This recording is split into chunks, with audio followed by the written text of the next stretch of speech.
The Hungry Stickman Collection là một series game hành động vui nhộn và chơi ra cho chúng ta vô số các lựa chọn dẫn đến những tình huống hài hước và những câu chuyện thú vị. Tựa game này kể về hành trình phiêu lưu của một người quen tên là Henry từ lúc anh còn là một tên trộm vô danh cho đến khi anh bị các tổ chức thâu tóm rồi sai khiến. Có tất cả 6 màn chơi với 82 thành tựu trên Steam. Chúng ta phải trải qua 347 lần thất bại, 32 kết thúc khác nhau và thu thập đầy đủ hơn 400 tiểu sử của các nhân vật trong trò chơi bằng cách nhấp vào chúng. Để đạt được tất cả những thứ kể trên, trước tiên chúng ta phải quay trở lại từ đầu. Xin chào, mình là Dun. Chào mừng tất cả các bạn đã đến với The Henry Stickmin Collection. Màn chơi mở đầu của chúng ta là đột nhập vào ngân hàng. Henry xuất hiện trong một sa mạc hoang vắng không có người xung quanh. Có tất cả 6 lựa chọn để chúng ta giúp anh ta có thể đột nhập được vào trong. Ở đây mình đã chọn cải trang. Henry chui vào một bao tải đựng tiền rồi nằm bất động bên đường. Có một chiếc xe chở tiền chạy ngang qua. Hai nhân viên cảnh sát đã ném bao tải lên xe và đi thẳng vào trong. Vậy là Henry đã thành công đột nhập được vào trong ngân hàng. Tưởng chừng như phi vụ đã thành công, nhưng khi vừa chui ra khỏi bao tải đựng tiền, Henry đã bị phát hiện ngay bởi hệ thống báo động và bị bắt lại ngay khi chưa kịp vơ vét được đồng xu nào. Nhưng đổi lại, mình đã nhận được thành tựu câu chuyện mở đầu. Trên đường di chuyển vào ngân hàng, mình đã nhấp vào 4 tên cảnh sát xuất hiện để thu thập tất cả tiểu sử của các nhân vật trong màn chơi này. Sau đó mình quay trở lại, chọn nốt 5 món đồ còn lại để mở khóa được thành tựu Pentafails ở trong lựa chọn dùng xẻng. Sau khi Henry bị phát nổ bởi khí ga, mình đã nhấp vào một chiếc xe ô tô đang báo động và nhận được thành tựu cuối cùng ở trong màn chơi này. Màn chơi tiếp theo là Escaping the Prison. Bắt đầu từ màn chơi này sẽ có nhiều ending khác nhau. Mở đầu bằng cảnh ta nhận được một hộp quà từ 2 tên cai ngục sau khi bị chúng lôi ra làm trò đùa. Bên trong có một chiếc bánh sinh nhật chứa 6 món đồ khác nhau. Để đạt được ending đầu tiên, mình đã chọn dùng một chiếc rũa để cắt cửa phòng thoát ra ngoài. Sau đó đánh bại 2 tên cai ngục để trả thù chúng, rồi mình trốn vào bên trong một căn phòng gần đó. Tiếp theo mình đã leo lên trên ghế để trốn lên đường ống thông gió, rồi đi sang bên phải để lên được nóc của nhà tù. Cuối cùng mình đã dùng một cặp mút thông cống để từ từ leo xuống và thành công thoát ra khỏi nhà tù. Vậy là mình đã hoàn thành được ending đầu tiên. Ở đây nếu ta nhấp vào mặt trời xuất hiện thì ta sẽ nhận được một thành tựu ẩn ở trong màn chơi này. Để đạt được ending thứ hai, mình đã chọn sử dụng một chiếc điện thoại. Henry gọi ngay cho một người có tên là White. Cảnh được truyền đến ngày 9 tháng 9 lúc 12 giờ 53 trong một phiên tòa. Nếu các bạn chưa biết thì nhân vật White này được lấy cảm hứng từ nhân vật Phoenix Wright trong tựa game nổi tiếng Ace Attorney. Ở đây mình đã chọn bằng chứng là một chiếc bao tải đựng tiền. Luật sư White sẽ lập luận rằng Henry đã bị hãm hại rồi nhét vào bên trong bao tải nhằm tiêu hủy, khiến cho nhân chứng không nói được lời nào. Cuối cùng tòa tuyên án Henry vô tội và được thả tự do. Vậy là mình đã hoàn thành được ending thứ hai trong màn chơi này. Ending thứ ba cũng là ending mình cảm thấy thích thú nhất ở trong màn chơi này. Mình đã chọn dùng một chiếc máy khoan. Henry sẽ đào một lỗ xuống sàn và rơi xuống một căn phòng vệ sinh. Sau đó anh ta sẽ dùng một chiếc xà beng để cậy nắp cống thoát nước thoát ra ngoài. Henry bị phát hiện ngay sau khi vừa chạm đất. Một cuộc truy đuổi diễn ra. Ta chỉ cần lách xuống dưới rồi chạy lên trên tường, nhảy ra phía sau để trốn thoát khỏi sự truy đuổi của cảnh sát. Tiếp theo, Henry đã phải đối mặt với tên cảnh sát trưởng. Nhạc cao bồi hiện lên. Ở đây mình chỉ cần nhấn vào màn hình trước khi thời gian kết thúc. Henry sẽ ném đạn một cách slow motion giống trong phim The Matrix nổi tiếng và đánh bại tên cảnh sát trưởng một cách dễ dàng. Sau khi đánh bại tên cảnh sát trưởng, Henry đã hiên ngang bước ra khỏi nhà tù, lái một chiếc xe chạy đi. Vậy là mình đã hoàn thành được ending cuối cùng ở trong màn chơi này. Sau khi hoàn thành được cả 3 ending, mình đã quay trở lại chọn những món đồ chưa được chọn để khám phá tất cả các thất bại và thu thập đầy đủ tiểu sử của các nhân vật trong màn chơi này. Trong quá trình đó, mình đã nhận được thành tựu Donut One khi thu thập đủ 5 chiếc bánh donut, bị cười nhạo khi trượt chân ngã và nhận được thành tựu It's a Joke khi sử dụng chiếc máy Opacitator. Màn chơi thứ ba là Stealing the Diamond. Mở đầu bằng cảnh thời sự thông báo về viên kim cương khổng lồ vừa được đưa về bảo tàng quốc gia. Sau khi vừa nghe được tin tức này, Henry đã nổi lòng tham, vừa lấy chiếc chìa khóa trên bàn và xuất phát ngay. Ở đây có 2 lựa chọn là lén lút đột nhập và xông thẳng vào trong. Là một người thích phong cách mạnh bạo hơn nên cứ thế mình xông thẳng vào thôi. Henry khởi động và cưỡi một chiếc xe scooter lao thẳng về phía trước. Tiếng chuông báo động vang lên, 2 tên bảo vệ bất ngờ lao ra chặn đường. Nhưng với lựa chọn mạnh bạo từ đầu, mình quyết định chọn Ram. Henry cứ thế tông sầm vào họ, không một chút do dự, mở đường máu lao đi. Mình chọn sử dụng một chiếc khiên để chắn loạt đạn đã tới tấp vào người của Henry và tiếp cận được viên kim cương một cách dễ dàng. Tiếp đến, mình sử dụng một chiếc móc kéo kéo theo viên kim cương khổng lồ trốn thoát ra ngoài. Lúc này, cảnh truy đuổi giống như tựa game GTA hiện lên. Mình chọn Rock. Henry nhặt một viên đá trên đường ném gục một tên cảnh sát chĩa súng vào mình. Ngay lập tức, trực thăng cảnh sát xuất hiện. Mình chọn một quả bong bóng thần kỳ bao quanh Henry, chặn được 3 phát bắn từ khẩu súng ngắn, giúp anh ta an toàn đi vào trong đường hầm. Nhưng chưa kịp ăn mừng thì phía trước bất ngờ là một cây cầu gãy. Đây là lúc phải đưa ra quyết định cuối cùng. Mình chọn nhảy thẳng xuống nước cùng viên kim cương thay vì đầu hàng. Henry và viên kim cương rơi xuống dòng nước an toàn thoát khỏi vòng vây của cảnh sát và chính thức mở khóa được ending đầu tiên ở trong màn chơi này.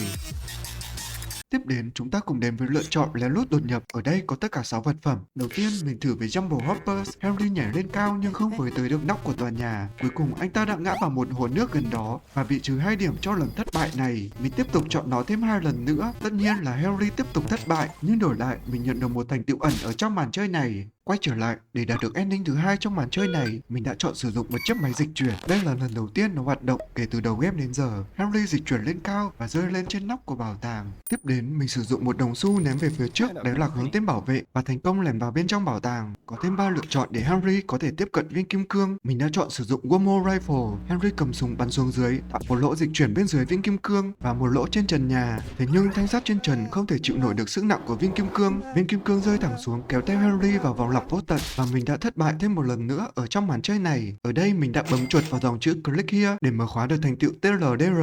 Quay trở lại, mình đã chọn sử dụng một sợi dây móc. Henry đu người xuống tiếp cận viên kim cương. Lần này mình chọn dùng một chiếc búa đập vỡ lồng kính bảo vệ. Ông chọn viên kim cương chuẩn bị thoát ra ngoài. Ngay lối đi có 2 nhân viên bảo vệ chặn đường. Thay vì đối đầu trực tiếp, mình đã chọn dùng một thanh gỗ tạo đòn bẩy. Và thế là Henry ôm theo viên kim cương bay qua tầm mắt của cả hai, trốn thoát ra ngoài. Ngay lối ra lại có một tên bảo vệ được trang bị vũ khí chặn đường.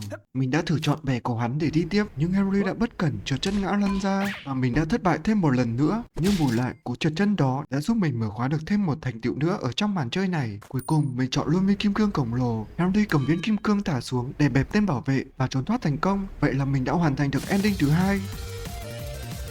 Bắt đầu với ending thứ ba, mình đã chọn sử dụng một chiếc cuốc chim. Henry ngay lập tức đào một lỗ hổng trên tường, nhưng bất ngờ phía sau có một con Creeper lao tới và nổ tung. Vụ nổ của con Creeper đã tạo ra một lối đi giúp Henry thành công lẻn vào bên trong của bảo tàng. Tiếp đó, mình đã chọn dùng một chiếc máy bay đánh bại 2 tên bảo vệ và lẻn vào bên trong phòng Retro Room. Ở đây, game đưa ra cho chúng ta 4 lựa chọn để tương tác. Mình đã chọn sử dụng một quả bóng Pokemon và ngay lập tức cảnh vật xung quanh biến đổi. Henry bị đưa vào một màn đấu giống hệt trò chơi Pokemon. Ngay khi Henry tung quả bóng triệu hồi quái vật để chiến đấu, màn hình đột nhiên xuất hiện lỗi, tất cả hiệu ứng, âm thanh và quái vật bị vỡ hình một cách hỗn loạn. Mình đã thất bại thêm một lần nữa, nhưng đổi lại mình nhận được thêm một thành tựu nữa ở trong màn chơi này. Quay trở lại, mình tiếp tục thử với lựa chọn một cây nấm. Ngay lập tức, giống như trong tựa game Mario, Henry trở lên khổng lồ, cao lớn vượt trội so với mọi chướng ngại vật xung quanh.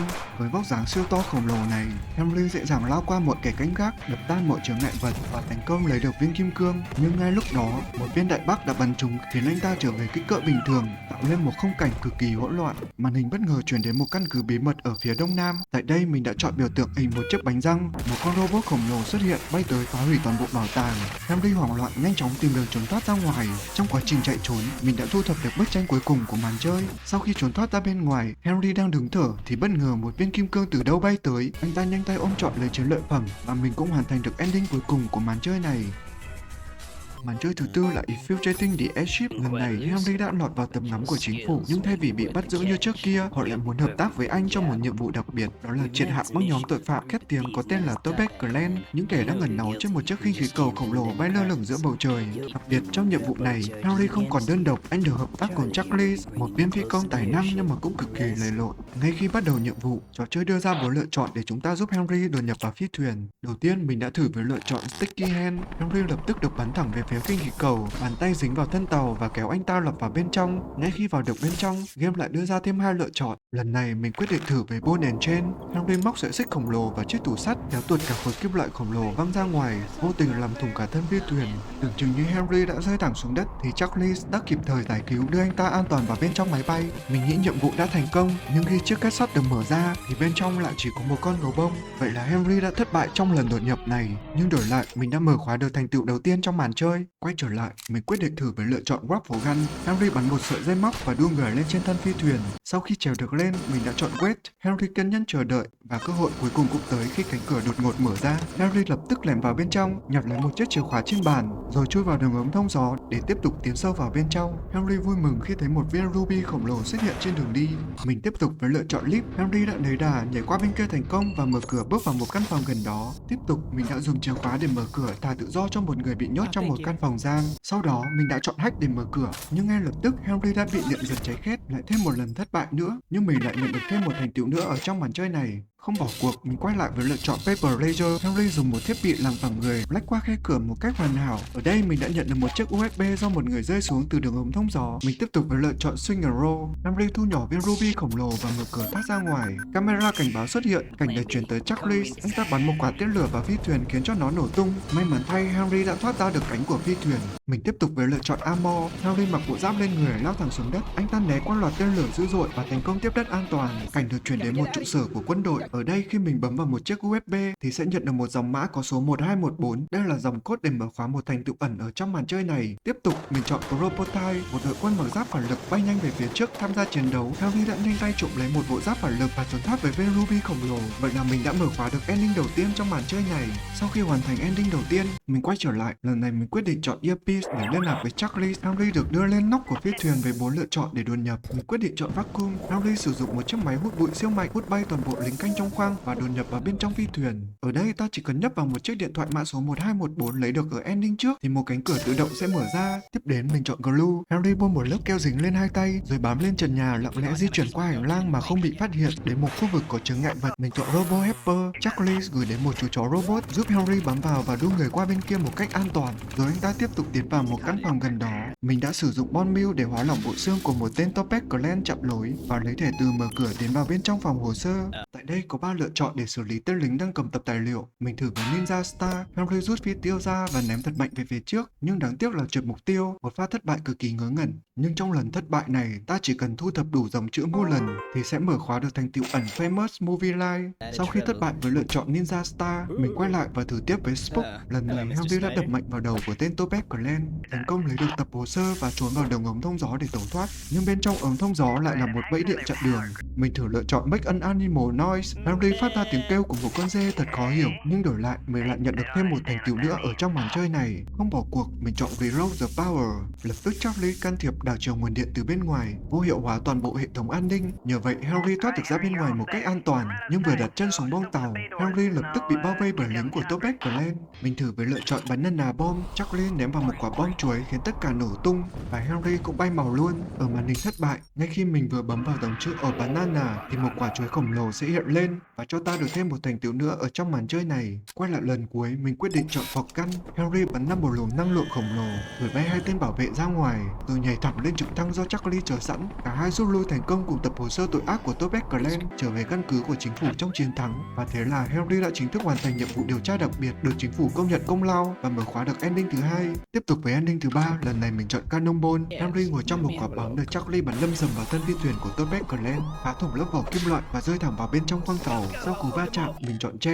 Harry ngồi trên một chiếc ghế lái điều khiển quả cầu, đuổi theo tên thủ lĩnh của Topaz Clan đang tìm đường trốn thoát. Tiếp theo, mình chọn Isaac. Harry lập tức bật ghế thoát hiểm, văng người ra ngoài, phá nát cánh cửa và tiếp tục lao tới phía trước. Trong khi đuổi theo, Harry đã bước vào một căn phòng mở khóa. Tại đây anh ta nhận được một thanh kiếm siêu to khổng lồ và mình đã nhận thêm được một thành tựu ẩn nữa ở trong màn chơi này. Quay trở lại cuộc truy đuổi, mình chọn Bean. Harry ăn một lon đậu và ngay lập tức xì hơi tạo lực đẩy cực mạnh, phóng đi như tên lửa và vô tình phá hủy cả cây cầu phía trước. Tiếp theo, mình chọn Rocket Jump. Harry bắn một quả rocket xuống đất tạo lực đẩy khủng khiếp đưa anh ta bay thẳng lên trên và đáp xuống ngay gần tên chỉ huy của Topaz Clan. Tại đây Harry phải đối đầu với Right Hand Man, một tay sai trung thành và cực kỳ mạnh mẽ của tên thủ lĩnh. Mình thử chọn Dirt rồi Tools. Harry rút ra một chiếc cưa máy tấn công dồn dập và đánh bại Right Hand Man, mở khóa được thành tựu Lab Reverse. Còn nếu chọn Jojo rồi tấn công bằng đòn Good, Harry vẫn thắng, nhưng mình lại nhận được một thành tựu khác, đó là Bow of the Earth. Sau trận đấu, mình chọn Glider. Harry mở cánh dù lượn bay xuyên qua hệ thống thông khí, đáp chuẩn xác xuống bom chính, nơi thủ lĩnh của Topaz Clan chuẩn bị trốn thoát. Harry nhanh tay tóm gọn tên thủ lĩnh rồi mở cửa phi thuyền tính thoát ra ngoài. Có tất cả 4 lựa chọn để anh ta làm việc này. Đầu tiên mình chọn Parachute. Harry ôm theo tên thủ lĩnh cùng nhảy ra ngoài phi thuyền, nhưng khi dù bung ra anh ta lại trượt tay khiến tên thủ lĩnh rơi thẳng xuống đất, lại một pha thất bại nữa. Ở màn hình kết thúc, nếu ta bấm vào dòng chữ Butterfinger trên màn hình thì ta sẽ nhận được thành tựu Buttery Snack. Quay trở lại, mình thử với lựa chọn Dummies. Harry bắt tay với tên thủ lĩnh, ném ra những hình nộm giống hệt mình đánh lạc hướng chính phủ. Sau đó anh ta đã được kết nạp thành một thành viên trong tổ chức của Topaz Clan và chính thức hoàn thành được ending thứ 3. Trong đoạn kết thúc, nếu ta bấm vào một nhân vật đang cầm kiếm múa may quay cuồng thì ta sẽ nhận được thêm một thành tựu nữa ở trong màn chơi này. Cuối cùng, nếu thay vì dummy, mình chọn tanh, Harry ném tên thủ lĩnh vào một chiếc xe tăng rồi cùng nhau rời khỏi phi thuyền. Sau khi tiếp đất một cách an toàn, Harry đã giao nộp tên thủ lĩnh cho chính phủ thì anh ta sẽ nhận được một tờ giấy ân xá xóa bỏ hết mọi tội trạng trước đây. Và mình cũng đạt được ending cuối cùng trong màn chơi này. Màn chơi tiếp theo là Freeing the Complex, mở đầu bằng cảnh Harry bị bắt giữ và giam tại một nhà tù kiên cố có tên là The Wall, nơi giam giữ những tên tội phạm khét tiếng và nguy hiểm nhất thế giới. Bị nhốt chung với Harry là một nữ tù nhân có tên là Ellie. Ở đây trò chơi đưa ra 4 lựa chọn để Henry tìm cách trốn thoát khỏi nơi này. Đầu tiên mình thử với lựa chọn trào tackle. Ngay lập tức Henry húc văng tên lính gác và mở đường máu trốn chạy. Không dừng lại ở đó, mình tiếp tục chọn acrobatics. Henry nhào lộn một cách cực kỳ điệu nghệ, né được loạt đạn từ phía sau. Tiếp theo mình chọn item, một loạt đồ vật xuất hiện, trong đó có cả mặt trăng màu xanh nhảy ra rồi đuổi theo Henry. Cuối cùng anh ta chọn được một quả cầu ma quái. Ngay lập tức Henry trở lên tàng hình và tiếp tục trốn thoát ra ngoài. Trong lúc tìm đường thoát, mình đã thử chọn một căn phòng gần đó. Henry bước vào một căn phòng tối om và bất ngờ bị Freddy lao ra hù dọa. Mình lại thất bại thêm một lần nữa, nhưng bù lại mình nhận được thành tựu đầu tiên trong màn chơi này. Quay trở lại, lần này mình chọn tấn công một nhân vật cầm kiếm. Henry tung ra một cú đâm chí mạng hạ gục hắn ta, rồi trốn thoát ra phía sau một chiếc xe tải gần đó.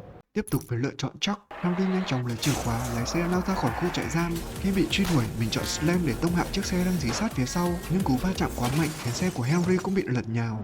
Khi tên trưởng ngục tiến lại gần và đe dọa Henry, có nhiều lựa chọn xuất hiện, nhưng mình không chọn bất cứ lựa chọn nào cả. Henry nằm im giả chết, khiến tên trưởng ngục nổi điên, đá cả Henry và chiếc xe rơi xuống vách núi. Tưởng chừng như đã kết thúc, nhưng may mắn thay, Henry đã kịp bám vào một hang động giữa sườn núi và trốn thoát một cách an toàn. Vậy là mình đã mở khóa được ending đầu tiên trong màn chơi này.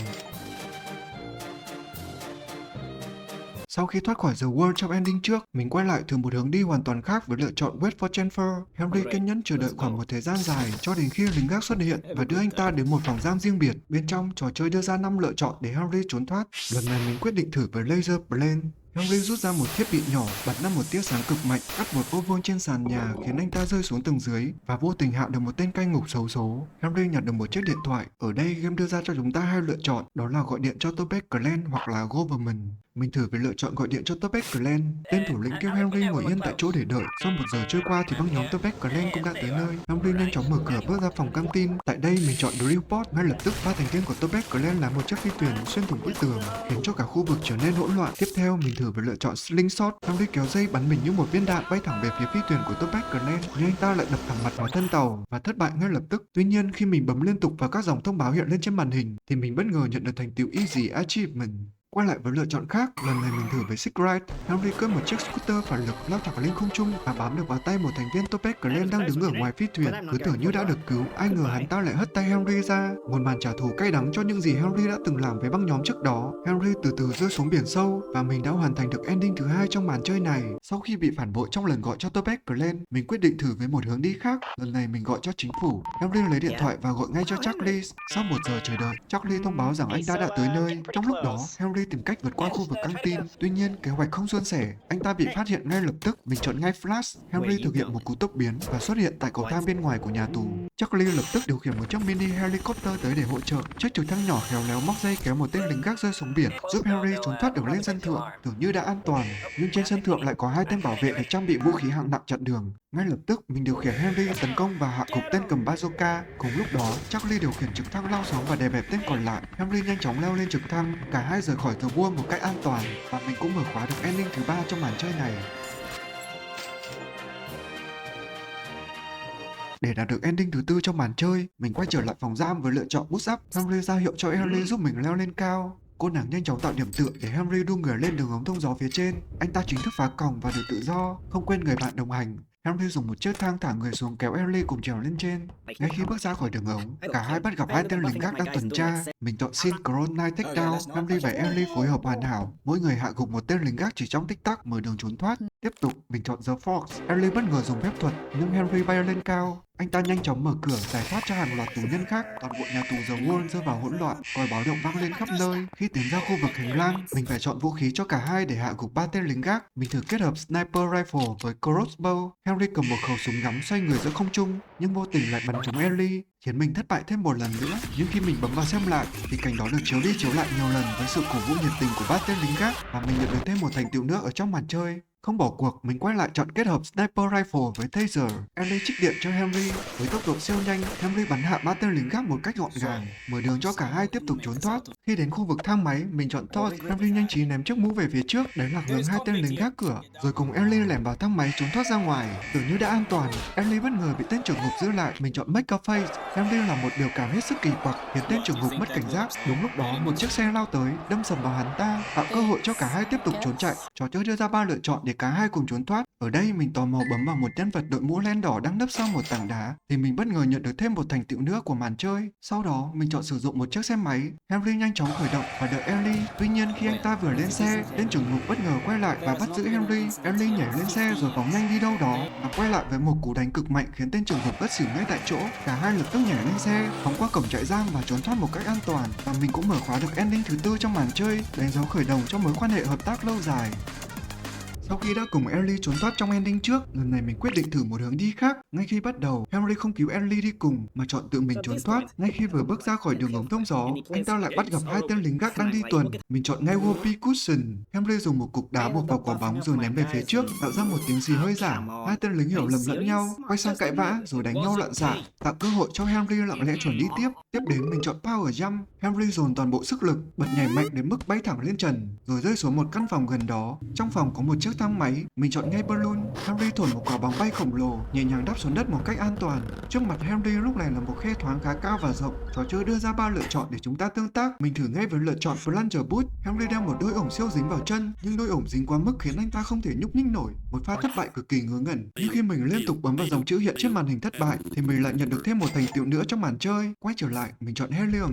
Henry hít đầy một hơi khí heli, khiến đầu anh ta phồng to như một quả bóng bay, rồi nhẹ nhàng lơ lửng giữa không trung. Anh ta bơi qua khe thoáng một cách dễ dàng và an toàn đáp xuống bên kia. Ra đến bên ngoài, mình thử tiếp với lựa chọn Shadower. Henry hóa thành một chiếc bóng đen len lỏi trên mặt đất trong ánh trăng mờ ảo. Mọi thứ tưởng chừng như hoàn hảo, nhưng bất ngờ mây đen kéo đến che khuất mặt trăng. Henry không kịp trở lại hình dáng ban đầu, lại thêm một lần thất bại nữa. Nhưng khi mình bấm vào mặt trăng trên màn hình, thì mình nhận được thêm một thành tựu ẩn khác của màn chơi. Không bỏ cuộc, mình quay lại và chọn Lift. Henry hóa thành một con sóc bay, khéo léo lượn qua tầm mắt của hai tên lính gác, rồi tiếp đất một cách nhẹ nhàng. Ở đây mình còn nhận được thành tựu cho cú đáp chuẩn không cần chỉnh này. Cuối cùng mình chọn Dinghy. Henry khởi động một chiếc thuyền nhỏ, lao thẳng ra đại dương và chính thức thoát khỏi nhà tù The World. Mình cũng hoàn thành được ending cuối cùng trong màn chơi này.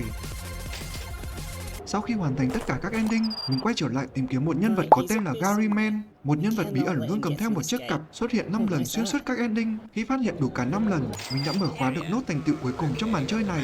Màn chơi cuối cùng là Completing the Mission. Trong màn chơi này, ta sẽ phải kết hợp các ending trong màn chơi, Infiltrating the Airship và Freeing the Complex lại với nhau để tạo ra một câu chuyện hoàn toàn mới. Đầu tiên, mình chọn kết hợp Government Supported Private Investigator với Ghost Inmate. Câu chuyện mở đầu khi Henry đang ngồi chơi game thư giãn thì bỗng nghe được một tin nhắn thoại của chính phủ thông báo rằng tàn dư của tổ chức Topaz Clan đang vận chuyển tài sản vào sâu trong khu rừng Dogobogo và dự định trốn thoát ra ngoài vũ trụ. Không chần chừ, Henry lập tức xuất phát đến nơi này để đột nhập vào trong. Trò chơi đưa ra 3 lựa chọn để anh ta làm việc này. Mình chọn ngay Magic Head. Henry chui vào một chiếc mũ phép thuật, sau đó thông qua một chiếc mũ khác bên trong khoang tàu và đột nhập thành công vào trong khoang chứa đồ. Sau khi thoát ra khỏi chiếc mũ, anh đi vào trong một khoang tàu gần đó, nơi có rất nhiều thành viên của Topaz Clan đang tụ họp. Tiếp theo, mình thử với lựa chọn Mannequin. Henry hóa trang thành một con ma đeo canh đứng ngay gần cửa sổ, nhưng bất ngờ một tên Topaz Clan đi tới nhấc anh ta và đưa ra ngoài. Khiến Henry vỡ nát, mình phải nhận thất bại đầu tiên. Tuy nhiên, khi mình bấm vào dòng chữ xuất hiện trên màn hình, mình bị trừ ngay 1.000 đồng, nhưng đồng thời mình cũng mở khóa được thành tựu Respect. Quay trở lại, lần này mình thử với lựa chọn Window. Henry nhanh chóng chui ra cửa sổ và nhảy lên nóc của toa tàu. Khi thấy một đường hầm, mình nhanh chóng chọn Free Transform. Henry được thu nhỏ lại và đi qua đường hầm một cách an toàn. Sau khi ra khỏi đường hầm, anh ta được đưa trở lại kích thước bình thường và nhảy vào một chiếc thùng gần đó để trốn. Sau đó Henry được đưa vào bên trong một chiếc tên lửa khổng lồ. Ngay khi Henry bước ra, mình chọn ngay Suspect. Henry sử dụng một chiếc máy hút siêu mạnh, lấy sạch toàn bộ tài sản của băng nhóm Topaz Clan, rồi lên một chiếc xe lao nhanh trốn chạy. Sáng hôm sau, khi các thành viên của Topaz Clan tới kiểm tra, thì toàn bộ tài sản đã biến mất hoàn toàn. Và thế là Henry chính thức mở khóa được ending Clean the Mall.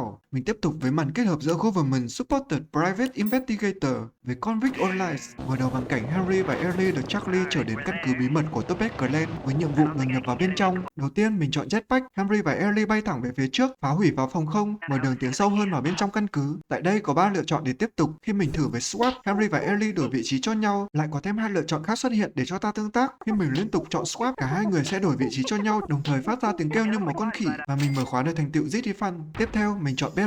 Henry và Ellie chui vào một chiếc thùng và được bắn lên cao. Sau đó mình chọn Canon. Charlie bắn cả hai vào thẳng khoang phi thuyền, mở đường cho bước đột nhập tiếp theo. Mình tiếp tục với lựa chọn Diversion. Henry và Ellie bật nhạc lên rồi nhảy một vũ điệu kỳ lạ, mê hoặc tất cả các thành viên Topaz Clan trong căn phòng, tạo cơ hội cho họ tiến sâu hơn vào bên trong. Bất ngờ phi thuyền bắt đầu khởi động. Mình quyết định đi theo kế hoạch của Henry. Cả hai đột nhập vào phòng điều khiển, khống chế tên lái tàu. Henry nhanh chóng thiết lập lại vị trí đến của tên lửa. Sau đó Henry và Ellie nhảy ra khỏi tên lửa và được Charlie đón trên không, hoàn thành vụ đột nhập một cách hoàn hảo. Vậy là mình hoàn thành được ending Triple Threat.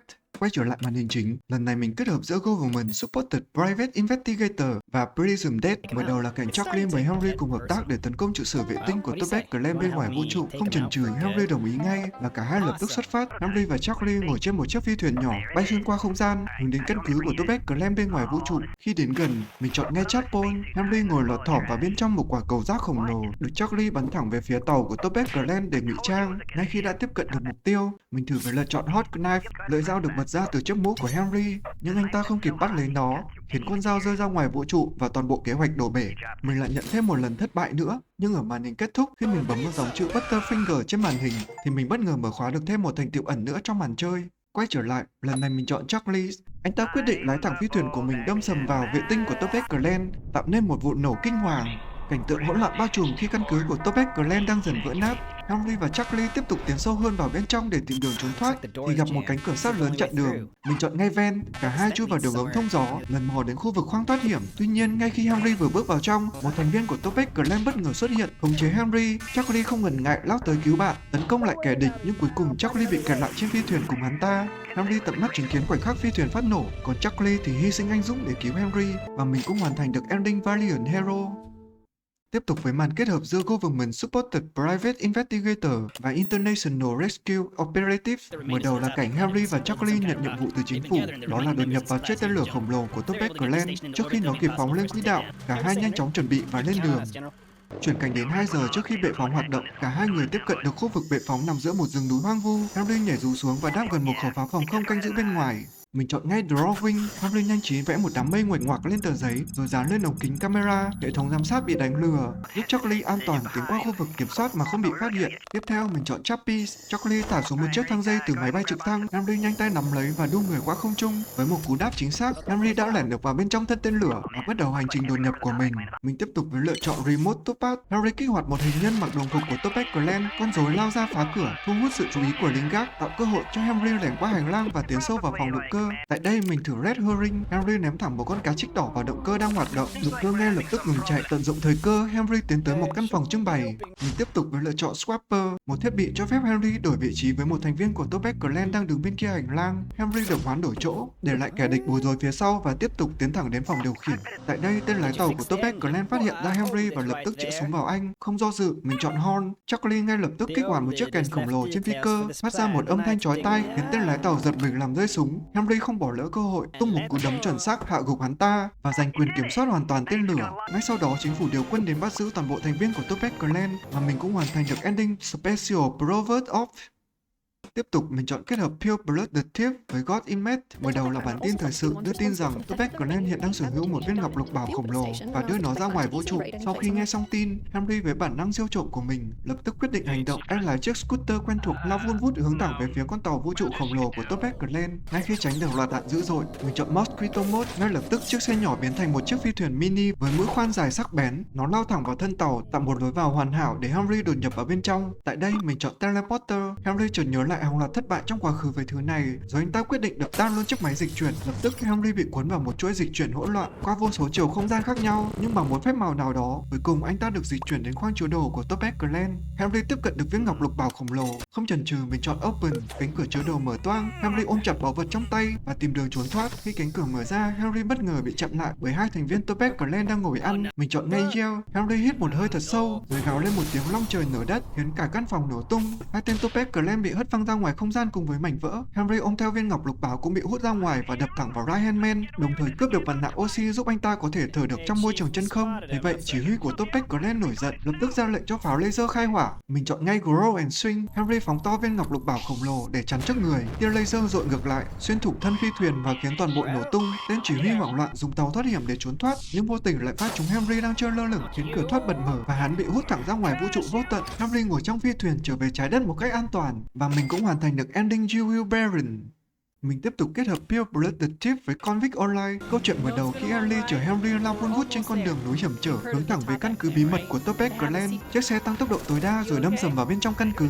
Cả hai chưa kịp hoàn hồn thì đã bị bao vây. Mình quyết định thử kết hợp Rope với Wing. Ngay lập tức, một sợi dây thừng mọc cánh đưa Henry và Ellie bay thẳng lên cao. Bất ngờ một chiếc trực thăng lao tới đâm thẳng vào họ, khiến cả hai rơi xuống một căn phòng gần đó. Chưa kịp định thần, hai sĩ quan chính phủ bất ngờ lao tới khống chế Ellie. Không còn lựa chọn nào khác, mình chọn Time Machine. Henry kích hoạt một chiếc máy thời gian, lập tức quay ngược trở về 2 2 năm trước, đúng thời điểm hai sĩ quan kia còn đang trong giai đoạn huấn luyện. Anh ta tinh nghịch ném một hòn đá về phía họ, khiến cả hai hiểu lầm, cãi nhau rồi lao vào đánh nhau. Kết quả là họ bị đuổi khỏi quân ngũ. Quay trở lại thực tại, Henry và Ellie lại rơi vào một căn phòng cũ, nhưng lần này không có ai đuổi theo họ nữa. Cả hai tiếp tục tiến sâu vào trong căn cứ của Topaz Clan. Đúng lúc đó, một chiếc xe tăng xuất hiện, bắn nổ tung cây cầu bắc qua tên lửa đang chuẩn bị phóng. Henry suýt rơi xuống, nhưng mình nhanh tay chọn block. Ellie lập tức triệu hồi một khối nhạc xuất hiện giữa không trung, tạo điểm tựa giúp Henry nhảy sang bên kia một cách an toàn. Ngay khi vừa vào bên trong tên lửa, Henry và Ellie lại tiếp tục bị bao vây bởi cả chính phủ, The Worm và các thành viên của Topaz Clan. Có 4 lựa chọn để cả hai thoát khỏi tình cảnh này. Mình quyết định với lựa chọn The Government. Charlie lập tức hạ trực thăng xuống đón Henry và Ellie. Sau đó anh ta điều khiển trực thăng đưa hai người họ bắn phá bệ đỡ, khiến cho chiếc tên lửa rơi xuống và nổ tung. Cả nhóm trốn thoát một cách an toàn.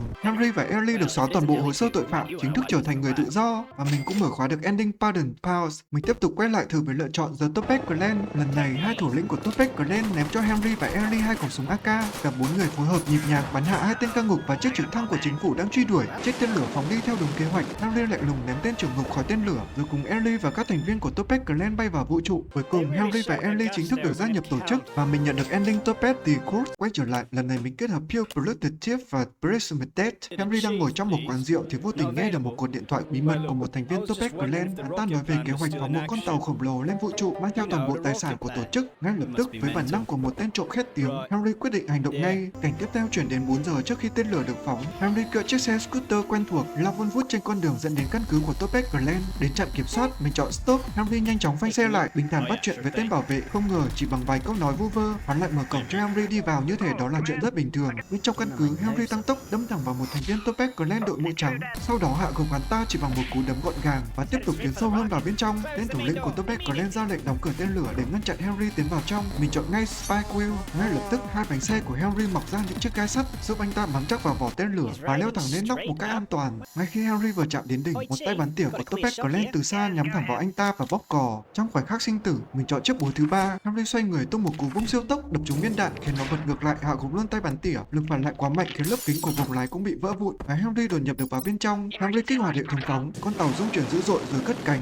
Thì Ryan Man xuất hiện, dùng một khẩu súng dây móc bắn thẳng vào thân tàu, cố giữ nó lại. Mình nhanh tay chọn Precision Shot. Henry rút ra một khẩu súng nhắm thật chuẩn và bắn đứt sợi dây, tiếp tục tiến thẳng ra không gian theo đúng kế hoạch. Dưới sự ngỡ ngàng của hai tên thủ lĩnh, một năm sau màn hình chuyển sang khung cảnh yên bình. Một phóng sự truyền hình đang được phát sóng giới thiệu về một khu nghỉ dưỡng sang trọng ngoài không gian, được Henry cải tạo từ chính con tàu của Topaz Clan và mình cũng hoàn thành được ending Stepmin Space Resort. Tiếp theo chúng ta cùng đến với màn kết hợp Relentless Bounty Hunter và God's Image. Mở đầu bằng cảnh Henry đã bị Ryan Man bắt cóc sau nhiều lần cản đường Topaz Clan. Hắn trói Henry treo lơ lửng trên trần nhà ngay giữa một căn phòng nhỏ trên con tàu vũ trụ khổng lồ của tổ chức. Để thoát khỏi nơi này, mình quyết định chọn Magic Spell. Henry nhận ngay được sức mạnh Thunder 2. Anh ta nhắm mắt vận dụng sức mạnh và tan còng tay và rơi xuống đất an toàn với một cú đáp gọn gàng. Trước mặt là một cánh cửa khóa kín. Mình thử với lựa chọn Lockpick. Henry lôi ra một bộ dụng cụ phá khóa và bắt đầu thao tác, nhưng chẳng hề có ổ khóa nào cả. Mình chọn thêm vài lần nữa thì bất ngờ một chiếc ổ khóa xuất hiện. Henry mừng rỡ thực hiện kỹ năng điêu luyện của mình.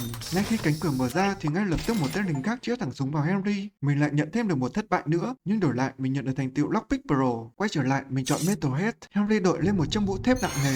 Lập tức anh ta được bao phủ bởi một lớp giáp kim loại. Henry nhanh chóng phá cửa, vượt qua mọi chướng ngại vật, phóng nhanh dọc hành lang. Khi hiệu lực của chiếc mũ dần tan biến, Henry không kịp đến phòng chứa vũ khí. Anh ta nhanh tay khóa chặt cửa sau lưng. Ở bên trong, Henry tìm thấy 3 món vũ khí khác nhau. Mình chọn ngay Pew Pew Gun, một khẩu súng laser nhỏ gọn. Henry lập tức mở cửa, bắn hạ toàn bộ lính canh bên ngoài và tiến thẳng tới phòng điều khiển. Nơi Ryan Man đang chờ sẵn, Henry nhanh chóng bị hạ gục và khống chế. Mình chọn ngay Nano Suit, một bộ giáp nano phủ lên người Henry. Anh ta nhanh chóng phản xạ chặn đứng cú đấm của Ryan Man, không bỏ lỡ cơ hội. Henry phá cửa lao thẳng ra ngoài không gian. Ngay lập tức Ryan Man đuổi theo sau và bắn trúng Henry khiến anh ta mất thăng bằng, rơi xuống một tấm pin mặt trời khổng lồ bên ngoài thân tàu. Không chần chừ, mình chọn Mark Gravity Boot. Henry kích hoạt đôi giày trọng lực rồi dậm mạnh một cú xuống tấm pin mặt trời, tạo ra một lực chấn động cực lớn. Tấm pin vỡ nát, toàn bộ con tàu mất kiểm soát, những mảnh kính văng đi khắp nơi. Henry tận dụng một mảnh vỡ làm điểm tựa, bật nhảy và phóng mình về phía một vệ tinh gần đó, mở cửa chui vào bên trong. Ryan Man cố gắng bám theo. Henry lập tức lái vệ tinh tông một cú thật mạnh phá hủy tàu vũ trụ khổng lồ và tiến về trái đất một cách an toàn. Mình cũng hoàn thành được ending Freeman.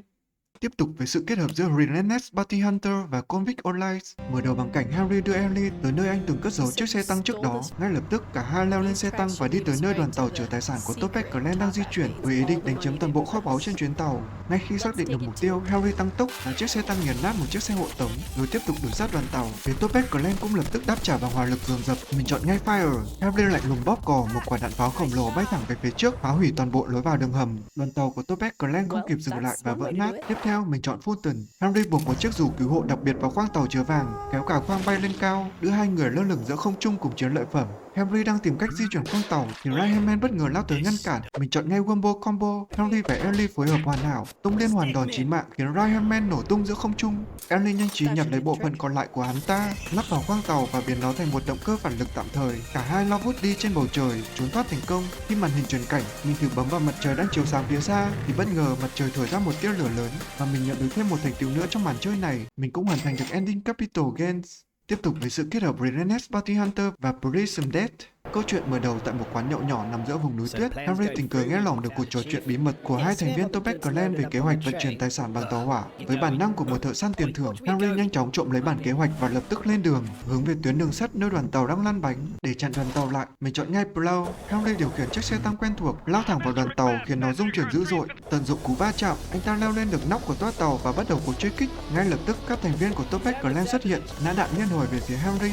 Mình chọn ngay Agility. Henry sử dụng tốc độ linh hoạt, né toàn bộ loạt đạn trong gang tấc rồi nhảy lên đầu một tên lính Topaz Clan, thành công tiếp cận được toa tàu chứa kho báu. Henry bước vào bên trong toa tàu và phải đối mặt với một tên thủ lĩnh cầm súng đang chờ sẵn. Màn hình chiến đấu hiện lên, mình chọn item rồi sử dụng Mirror. Ngay khi tên thủ lĩnh tấn công, tên laser bật ngược lại và hạ gục hắn ta ngay tại chỗ. Tiếp đến mình chọn Bicey. Henry triển khai một chiếc bè bơm hơi, buộc chặt toa tàu chứa kho báu rồi thả tất cả xuống dòng sông bên dưới. Henry và toa tàu men theo dòng sông trốn thoát một cách an toàn và mình cũng chính thức nhận được ending Little Nest Egg. Tiếp theo mình kết hợp Relentless Bounty Hunter và International Recuse Operative. Câu chuyện mở đầu bằng cảnh Charlie điều khiển một chiếc trực thăng chiến đấu bay xuyên qua tầng mây, tiếp cận căn cứ của Topaz Clan. Henry nhảy dù xuống khu rừng gần đó, nhanh chóng hội họp cùng đội đặc nhiệm được chính phủ cử tới. Nhiệm vụ lần này là bắt giữ hoặc tiêu diệt Ryan Man, một tên thủ lĩnh khét tiếng của tổ chức. Khi đang tiến gần tới cổng căn cứ, mình chọn Convert. Henry đọc nhanh một câu thần chú, biến tên lính gác thành đồng minh. Cả nhóm đột nhập vào trong phòng an ninh trung tâm. Sau khi kiểm tra qua hệ thống camera, cả đội tiến sâu hơn vào khu chỉ huy, nơi Ryan Man cùng các chỉ huy của Topaz Clan đang đứng chờ.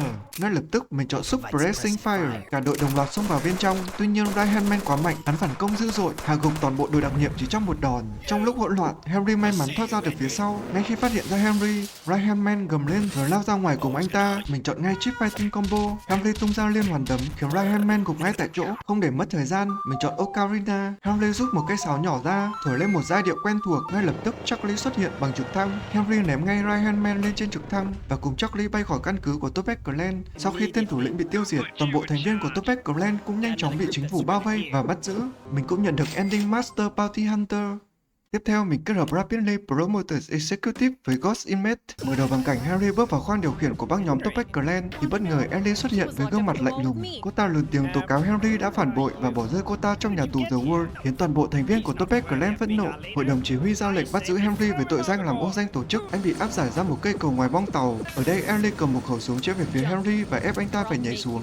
Không còn lựa chọn nào khác, mình chọn Helicopter Head. Henry nhảy khỏi cây cầu, bật cánh quạt từ chiếc mũ đặc biệt bay thẳng vào bên trong phi thuyền. Ngay sau khi tỉnh dậy, Henry đụng độ một tên lính gác của Topaz Clan. Mình chọn Dave, nhân viên bảo vệ lao ra tấn công tên lính gác, giúp Henry dễ dàng hạ gục hắn ta. Cả hai nhanh chóng lục lấy chìa khóa và mở cửa giải thoát cho hai người bị nhốt vì tội chống lại tổ chức Topaz Clan. Loa thông báo vang lên khắp phi thuyền, Henry Stickmin không còn là thủ lĩnh của Topaz Clan nữa. Mình chọn ngay Delcius. Henry cùng đồng đội leo lên một con tàu thoát hiểm, bật động cơ lao ra khỏi phi thuyền tiến về đất liền. Cả nhóm của Henry an toàn rơi xuống một sa mạc hoang vu. Mình cũng hoàn thành được ending Topaz Civil Warfare.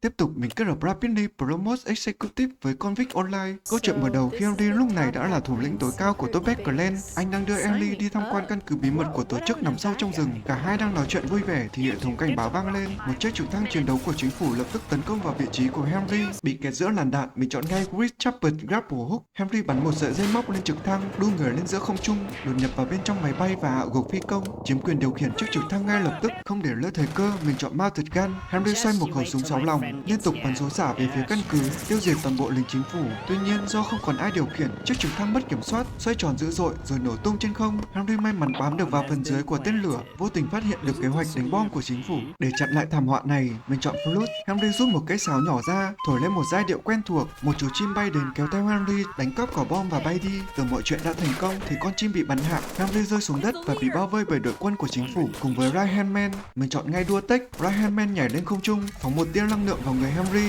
kích hoạt chế độ bắn cực đại. Henry xoay người 360 độ, xả toàn bộ đạn bao phủ khu vực, quét sạch toàn bộ quân chính phủ trong nháy mắt. Henry xuất hiện là một chiếc xe jeep từ đón Henry và Right-Hand Man tiến vào khu phóng tên lửa. Bất ngờ một đội quân mặc giáp hạng nặng chắn ngang đường. Mình chọn Henry, anh ta bỏ ra đầu xe tung một cú đấm cực mạnh, hạ gục tên chỉ huy, giúp chiếc xe xuyên qua và tiến về phía trước. Nhưng Henry bị bỏ lại với vòng vây của quân đội. Ellie hét lên gọi tên anh, nhưng tên lửa đã bắt đầu phóng đi. Không chịu bỏ cuộc, mình chọn Abundant Tank. Henry nhảy vào một chiếc xe tăng bị bỏ lại gần đó, chĩa nòng súng xuống đất, bắn một phát cực mạnh tạo lực đẩy khổng lồ đưa anh ta bay lên không trung. Ngay khi tưởng sắp bị rơi xuống, thủ lĩnh của Topaz Clan vươn tay ra nắm lấy tay Henry, kéo anh lên an toàn. Toàn bộ thành viên của Topaz Clan thành công tiến ra ngoài vũ trụ và mình cũng hoàn thành được ending Topaz King. Tiếp theo, mình kết hợp Rapidly Promote Executive với Operation Death, mở đầu bằng cảnh Henry vượt qua bão tuyết đi vào một quán rượu nhỏ. Ở đây, Henry nghe lỏm được cuộc nói chuyện giữa hai binh lính chính phủ đang say sưa kể về chiến dịch truy quét băng nhóm Topaz Clan. Khi hai tên lính rời đi, Henry bí mật bám theo chiếc trực thăng vận tải chở hàng tiếp tế. Anh bị thả xuống cùng một kiện hàng, rơi thẳng xuống một khu vực sườn núi gần doanh trại chính phủ. Ngay khi nhìn thấy một vách núi dựng đứng, mình chọn Build Physics Engine. Henry ôm chặt lấy một tảng đá gần đó, phá vỡ mọi quy luật vật lý và bay vút lên trên tiếp cận căn cứ. Tại cổng vào có một lính gác với khẩu súng ngắm đang quan sát xung quanh. Mình chọn Lag Switch. Henry bật một thiết bị kỳ lạ khiến mọi thứ xung quanh anh ta giật lag. Tên lính gác liên tục bắn trượt và Henry thành công chạy thẳng vào một khu lều gần đó. Bên trong, Henry phát hiện ra một chiếc xe tăng khổng lồ màu đỏ. Ở đây mình thử với lựa chọn Work Tool. Henry mở một màn hình máy tính. Bên trong có ai đó đang hướng dẫn cách phá đảo chính tựa game này. Mình bấm thêm một lần nữa thì mình nhận ngay thêm một lần thất bại, nhưng đổi lại mình nhận được thêm một thành tựu nữa trong màn chơi này. Quay trở lại, lần này mình chọn Scramble. Henry gắn một chiếc cần điều khiển khiến chiếc xe tăng lao ra ngoài như tên bắn, phá hủy toàn bộ căn cứ. Tiếng còi báo động vang lên khắp nơi. Henry trốn thoát được ra ngoài và nấp sau một bức tường để tránh đạn. Cảnh được chuyển đến một chiếc phi thuyền bay. Chiếc phi thuyền này là trung tâm ngăn chặn hỗn loạn. Mình thử với lựa chọn quét vân tay. Ngay lập tức một quả trứng khổng lồ rơi giữa căn cứ quân đội. Quả trứng và chiếc xe tăng đánh nhau một trận kịch liệt khiến toàn bộ khu vực bị phá hủy. Ngay lúc này, Henry bị hất văng ra xa. Toàn bộ binh lính hoảng loạn lao lên trực thăng và tẩu thoát. Giữa khung cảnh tan hoang, Henry nhìn thấy một tên lính đang loay hoay với thiết bị liên lạc. Anh ta liền áp sát ra đòn chớp nhoáng hạ gục hắn ta, rồi cướp lấy chiếc xe tăng còn hoạt động. Henry nhanh chóng lái chiếc xe tăng tiến về căn cứ của Topaz Clan với lòng trung thành bất diệt của băng nhóm, và mình cũng chính thức hoàn thành được ending Topaz for Life. Mình tiếp tục với sự kết hợp Rapidly Promote Executive với The Betrayed. Mở đầu bằng cảnh Henry đang trôi lênh đênh trên biển với trạng thái nửa sống nửa chết. Ngay khi mở mắt ra, Henry đã nhìn thấy một người phụ nữ tóc vàng, nói rằng cô ấy đã phát hiện ra Henry và cứu anh lên. Do Henry đã bị tổn thương quá nặng nên cô đã thay tay trái và cuộc sống của anh ta thành trang bị máy móc. Sau một hồi nói chuyện, cô ta tiết lộ hướng đi của tổ chức Topaz Clan. Không chần chừ, Henry kích hoạt động cơ phản lực, lao thẳng lên bầu trời, tiến tới phi thuyền của Topaz Clan với ý định trả thù. Henry đâm sầm vào phi thuyền, phá vỡ lớp cửa kính và tiến vào phòng điều khiển. Nhưng ngay lập tức, Right-Hand Man lao ra ngăn cản. Mình chọn ngay Blade Form. Cánh tay trái của Henry biến thành một thanh kiếm sắc bén. Để đáp lại, Right-Hand Man cũng kích hoạt chế độ chiến đấu. Hai người lao vào nhau trong một trận chiến khốc liệt giữa máy móc và thù hận. Tiếng kim loại va đập vang dội khắp con tàu. Sau một cú chém mạnh, Henry bị đánh bay ra ngoài và bị ném lên giữa không trung. Nhưng anh không bỏ cuộc. Henry lao xuống, đâm thẳng cây kiếm vào chiếc mắt máy của Right-Hand Man. Cả hai nặng nề rơi xuống nóc của phi thuyền. Right-Hand Man hét lên giận dữ. Hắn tạo ra một quả cầu năng lượng khổng lồ màu đỏ, ý định tấn công Henry. Trên màn hình có 3 lựa chọn hiện ra. Mình thử ngay với Absorb. Henry đưa tay trái lên, cố gắng hấp thụ năng lượng từ quả cầu đỏ, nhưng sức mạnh ấy quá lớn, vượt qua khả năng chịu đựng. Henry không kịp phản ứng, toàn thân phát nổ trong chớp mắt và mình nhận thêm một thất bại nữa. Trên màn hình thất bại có dòng chữ Play of the Game. Mình bấm thử vào thì lập tức cảnh chuyển sang góc nhìn thứ nhất, nơi Right-Hand Man ném quả cầu năng lượng về phía Henry trong một cánh quay cực kỳ hoành tráng. Cái kết là Henry vẫn nổ tung, nhưng mình nhận được thành tựu Play of the Game. Quay trở lại trận chiến, lần này mình chọn East Time Move. Henry bật nhảy lên cao, ném một quả cầu năng lượng vào lòng bàn tay trái, rồi ném thẳng về phía trước. Quả cầu của Henry xuyên qua phá hủy quả cầu năng lượng màu đỏ khổng lồ, đồng thời khiến Right-Hand Man và chiếc phi thuyền nổ tung. Henry không quên bồi thêm một cú đá hạ gục hoàn toàn Right-Hand Man, sau đó tiến vào khoang điều khiển nơi thủ lĩnh của Topaz Clan đang cố gắng trốn thoát. Tiếp theo mình chọn Step. Henry nhấc bổng tên thủ lĩnh lên, ghim chặt hắn vào tường. Khi Henry chuẩn bị giành quyền điều khiển phi thuyền, tên thủ lĩnh bất ngờ rút súng và bắn một viên đạn chí mạng xuyên qua ngực anh. Chiếc phi thuyền mất kiểm soát lao thẳng vào bệ phóng tên lửa và nổ tung. Khi Henry tỉnh lại, quanh anh ta là những mảnh vỡ kim loại cháy xém, còn tên thủ lĩnh của Topaz Clan thì gục ngay tại chỗ. Henry cố gắng gượng dậy, chậm rãi bước đến một tảng đá gần đó và mình cũng hoàn thành được ending cuối cùng trong màn chơi này. Sau khi hoàn thành tất cả các màn kết hợp, mình quay trở lại tìm kiếm nốt con Among Us còn sót lại để mở khóa thành tựu Assemble the Crew. Khi ở trong một chiếc phi thuyền ngăn chặn hỗn loạn, mình nhìn thấy một tờ giấy nhớ có ghi dòng chữ đừng tiết lộ bí mật. Sau khi gỡ hết những mảnh giấy ra thì một dòng chữ hiện lên là mất cân bằng đa vũ trụ. Mình bấm ngay vào nút fix, lập tức màn hình hiển thị cảnh sửa chữa bất thường. Sau quá trình chạy kết thúc, toàn bộ khung cảnh được tua ngược về một năm trước tại một nhà tù nơi Henry đã từng bị giam giữ trong những màn đầu tiên. Bất ngờ một thùng giấy xuất hiện, bên cảnh sát bước tới bên nó giao cho Henry, rồi màn hình chuyển đến giao diện chính. Mình chính thức nhận được thành tựu cuối cùng của trò chơi và mình cũng chính thức hoàn thành được 100% tựa game này.